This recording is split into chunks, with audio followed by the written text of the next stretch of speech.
भारत में शादी की तकरीबात के दौरान कुछ ऐसे दिलचस्प वाकयात होते हैं जिसकी वीडियो सोशल मीडिया पर वायरल हो जाती है। हाल ही में हमने दुल्हनों की बहुत सी वायरल वीडियोस देखी हैं जो शादी की अनोखी एंट्रीज करती हैं, चाहे वो बॉलीवुड डांस परफॉर्मेंस हो या फिर जयमाला पहनाने का वाकया हो।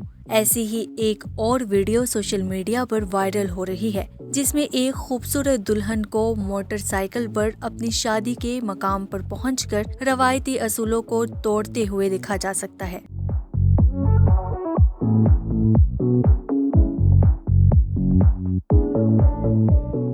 वीडियो में दुल्हन को शादी के लहंगे और भारी जेवरात में मुलव्विस रात के वक्त सड़क पर मोटरसाइकिल की सवारी करते हुए देखा जा सकता है। ये वीडियो मेकअप आर्टिस्ट दीपाली के साथ साथ दुल्हन वैशाली चौधरी ने इंस्टाग्राम पर पोस्ट की थी, जिसके कैप्शन के साथ साथ लिखा जातनी। ये वीडियो वायरल हो चुकी है और लोगों ने इस दुल्हन को देखना पसंद किया।